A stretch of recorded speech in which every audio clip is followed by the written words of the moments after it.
സംസ്ഥാനത്തെ പുതിയ UDF മന്ത്രിസഭയുടെ ആദ്യത്തെ ബജറ്റ് അവതരിപ്പിച്ചിരിക്കുകയാണ്. ധനവകുപ്പിൻ്റെ കൂടി ചുമതലയുള്ള മുഖ്യമന്ത്രി VD സതീശനാണ് ബജറ്റ് അവതരിപ്പിച്ചത്.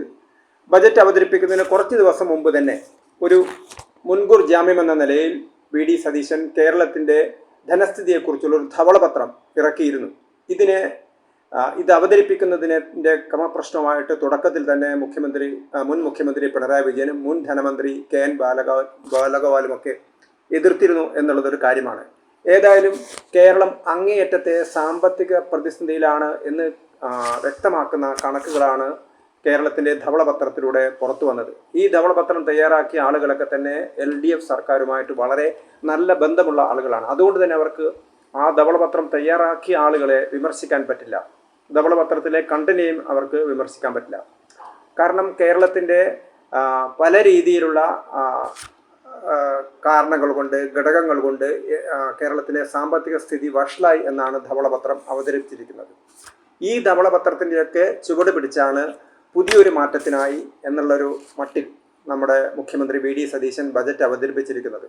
പക്ഷേ ഇപ്പോൾ ചില ചോദ്യങ്ങൾ ഈ ബജറ്റ് അവതരിപ്പിക്കുന്നതിലൂടെ നമ്മൾ ഉയർന്നു വരാം. കാരണം ഒന്ന്, ഒരു UDF മുന്നണിയുടെ പ്രകടന പത്രികയിലെ എല്ലാ കാര്യങ്ങളും ആദ്യത്തെ വർഷത്തെ കൊണ്ട് തന്നെ അവർക്ക് പരിഹരിക്കാൻ പറ്റില്ല. കാരണം 5 വർഷത്തേക്കുള്ളൊരു പ്രകടന പത്രികയാണ് അവർ തയ്യാറാക്കിയത് എന്ന വാദം നമുക്ക് അംഗീകരിക്കാവുന്നതാണ്.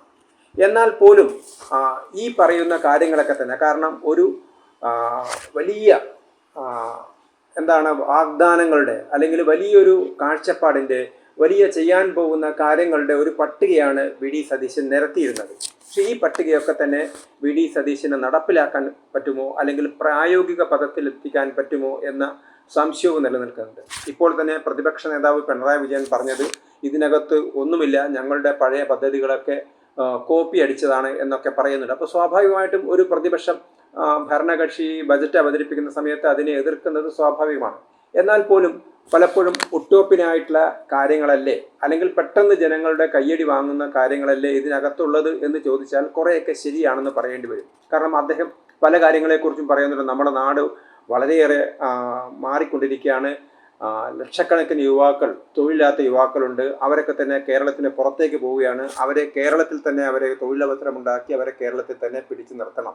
ഇതാണ് അദ്ദേഹം പ്രധാനമായിട്ട് ബജറ്റിലൂടെ ആദ്യം പറഞ്ഞ കാര്യം. രണ്ടാമത്തേത്, നിരവധി പാർശ്വവൽക്കരിക്കപ്പെട്ട സമൂഹങ്ങളുണ്ട്, അവരെ മുഖ്യധാരയിലേക്ക് കൊണ്ടുവരണം. അതോടൊപ്പം തന്നെ കേരളത്തിൽ ഏറ്റവും അധികം വളർന്നു വരുന്ന കഴിഞ്ഞ 10 വർഷത്തിനുള്ളിൽ അല്ലെങ്കിൽ ഏതാനും വർഷങ്ങൾക്കുള്ളിൽ തന്നെ കേരള ജനസംഖ്യയുടെ 4/1 60 വയസ്സിന് മുകളിലുള്ള ആളുകളായിട്ട് മാറുമെന്നാണ് കണക്കുകൾ സൂചിപ്പിക്കുന്നത്. അങ്ങനെ വയോജനങ്ങൾക്കായിട്ടൊരു പ്രത്യേക വകുപ്പ് ഞങ്ങൾ രൂപീകരിച്ചു. അത് വാഗ്ദാനമായിരുന്നു. അവർക്ക് വേണ്ടി ഒട്ടനവധി കാര്യങ്ങൾ തങ്ങൾ ചെയ്യാൻ പോവുകയാണ് എന്നാണ് VD സതീശൻ പറഞ്ഞത്.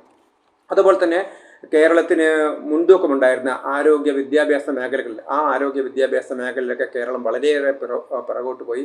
അതിൽ തന്നെ ആരോഗ്യ മേഖലയിൽ വളരെയധികം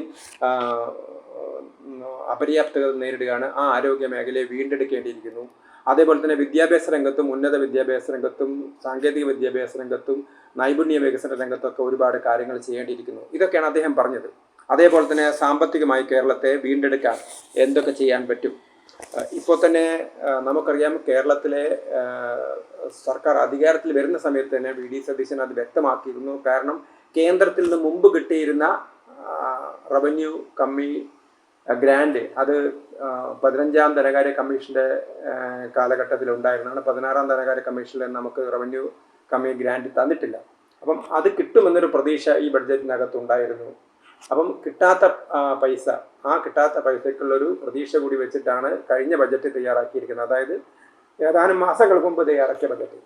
ഇപ്പോൾ അതിൻ്റെ പുതുക്കിയ ബജറ്റാണ് അവതരിപ്പിക്കുന്നത്. അപ്പോൾ ആ വരുമാനമൊന്നും യഥാർത്ഥത്തിൽ ഉണ്ടാവില്ല. കാരണം കേരളത്തിൻ്റെ കേന്ദ്ര ധനകാര്യ കമ്മീഷൻ പ്രകാരം നമ്മുടെ ഹോറിസോണ്ടൽ, അതായത് തിരശ്ചീനമായിട്ടുള്ള നമ്മുടെ വിഭജനത്തിൽ നമുക്ക് ചെറിയ മുൻതൂക്കം, അതായത് 1.9 എന്നുള്ളത് 2.38% വർധനമുണ്ടെങ്കിൽ പോലും നമുക്ക് റവന്യൂ കമ്മി ഗ്രാൻഡൊന്നും ഇല്ലാത്തത് കൊണ്ട് നമുക്ക് നഷ്ടമുണ്ടാവും. അല്ലെങ്കിൽ നേരത്തെ പ്രതീക്ഷിച്ചത്ര തുക ഉണ്ടാവില്ല എന്നുള്ളൊരു കണക്കുണ്ട്.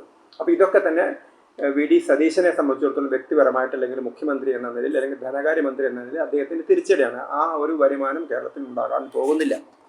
അതോടൊപ്പം തന്നെ അദ്ദേഹം മുന്നോട്ട് വെച്ചൊരു മറ്റൊരു കാര്യം കേരളത്തിലെ ഡെമോഗ്രാഫിക് ചേഞ്ച്, ചെറുപ്പക്കാരാണ് ഇനി വളർന്നു വരാൻ പോകുന്നത്, അവരുടെ സംഖ്യയാണ് കൂടാൻ പോകുന്നത്, പ്രായമുള്ള ആളുകളും കൂടുന്നു. അപ്പം ആ ഒരു ഡെമോഗ്രാഫിക് ചേഞ്ചിനനുസരിച്ച് എന്തൊക്കെ ചെയ്യാൻ പറ്റും എന്നുള്ള കാര്യത്തെക്കുറിച്ച് കാര്യമായ ഒരു പദ്ധതി ആലോചന വേണം എന്നാണ് അദ്ദേഹം പറയുന്നത്.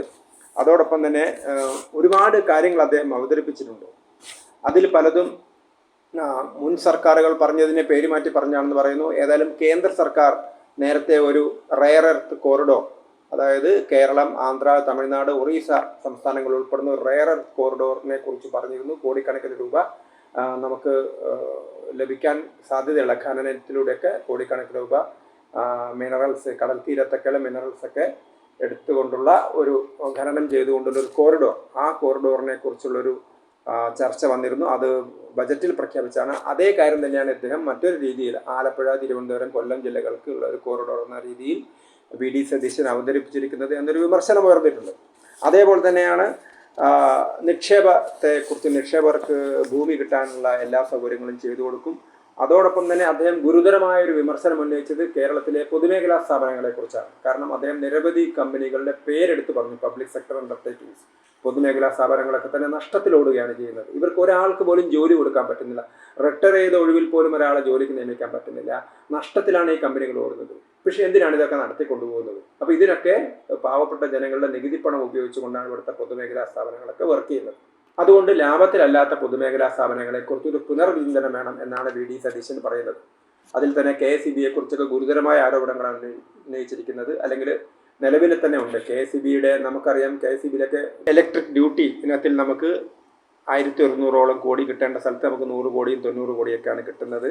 KSEBയെ കൊണ്ട് നമുക്ക് വലിയ നഷ്ടമാണ് സംഭവിക്കുന്നത്. അപ്പോൾ KSEBയുടെ മിനിമം ജനറേഷൻ സെക്ഷനെങ്കിലും സ്വകാര്യവൽക്കരിക്കണമെന്ന ആവശ്യങ്ങളൊക്കെ ഉയർന്നിട്ടുണ്ട്. അപ്പോൾ ഇങ്ങനെ പൊതുമേഖല തന്നെ വേണം എന്നുള്ളൊരു നിർബന്ധം കൊണ്ട് ജനങ്ങളുടെ കാശ് പോവുകയാണ്. അതിനു പകരം സ്വകാര്യ നിക്ഷേപം ആവാം എന്നുള്ള രീതിയിലേക്കാണ് വി.ഡി. സതീശൻ എത്തിയിരിക്കുന്നത്. സ്വാഭാവികമായിട്ടും ഇടതുപക്ഷം അതിനെ എതിർക്കും എന്നുള്ളത് വ്യക്തമാണ്.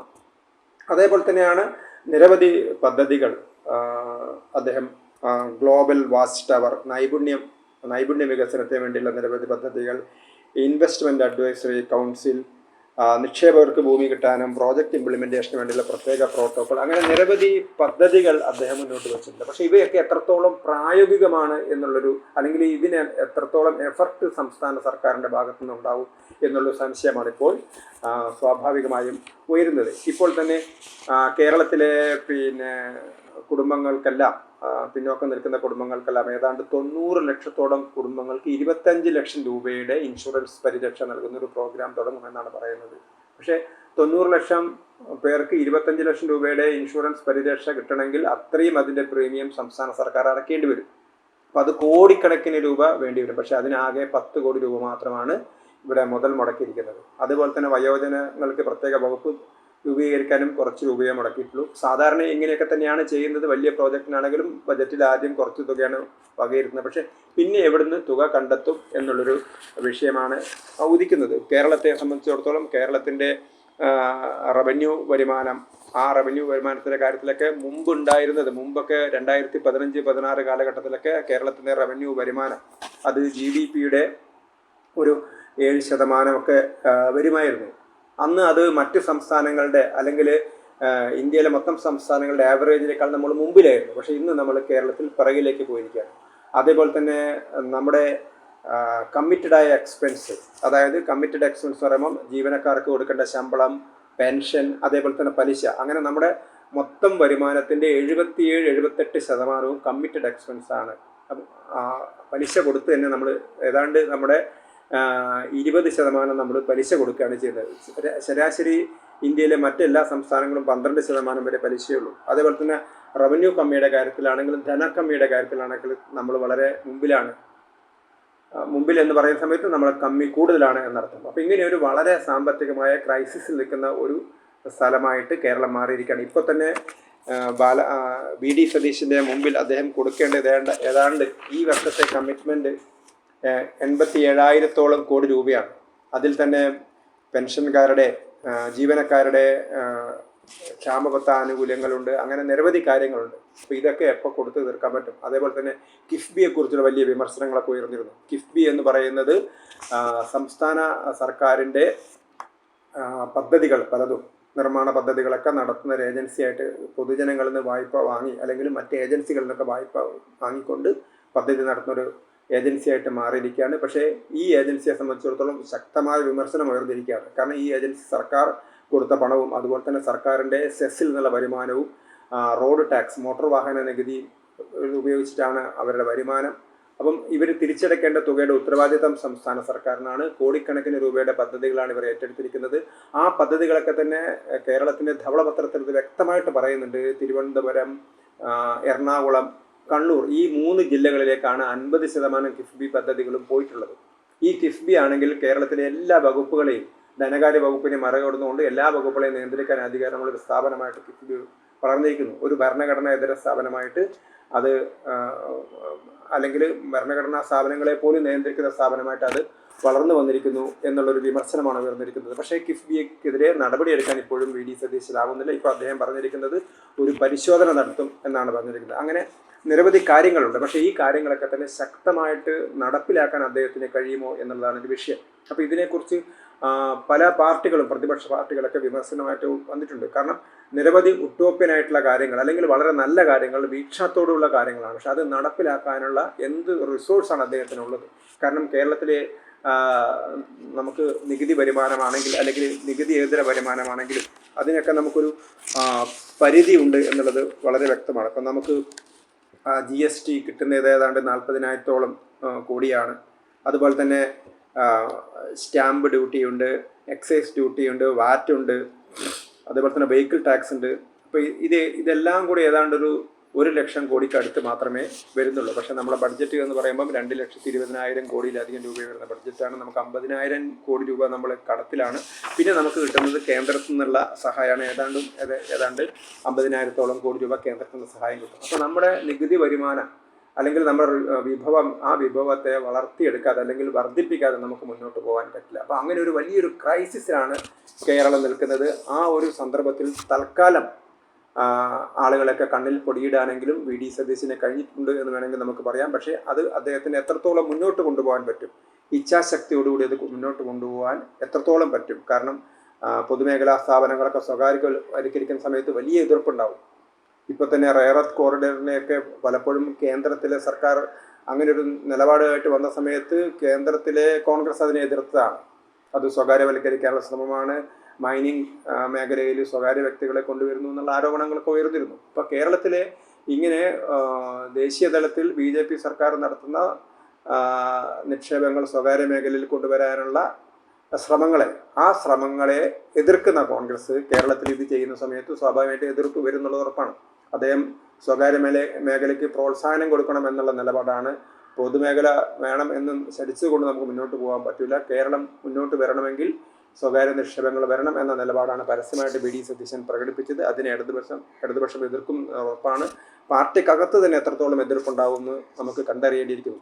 ഏതായാലും കേരളത്തിൻ്റെ കാര്യം അത്ര ശുഭകരമല്ല എന്നുള്ളത് ധവളപത്രത്തിലുണ്ട്. പക്ഷേ അതിനെ മാറ്റിമറിക്കാൻ അല്ലെങ്കിൽ അതിനെ മാറ്റിയെടുക്കാൻ, അതിനെ അതിജീവിക്കാൻ എന്ത് നിലപാടുകളാണ് വി ഡി സതീശന് മുമ്പിലുള്ളത് എന്നാണ് ഇന്നലെ വരെ എല്ലാവരും ആലോചിച്ചത്. ഇന്ന് അദ്ദേഹം പക്ഷേ ചില പ്രഖ്യാപനങ്ങൾ നടത്തിയിട്ടുണ്ട്. വളരെ സുന്ദരമായ പ്രഖ്യാപനങ്ങളാണ്, വലിയ കാഴ്ചപ്പാടോടുള്ള പ്രഖ്യാപനങ്ങളാണ്. പക്ഷേ അത് എത്രത്തോളം പ്രായോഗികമായി നടപ്പിലാക്കാൻ പറ്റും എന്നുള്ള വിഷയമാണ് നമ്മുടെ മുമ്പിൽ ഇരിക്കുന്നത്.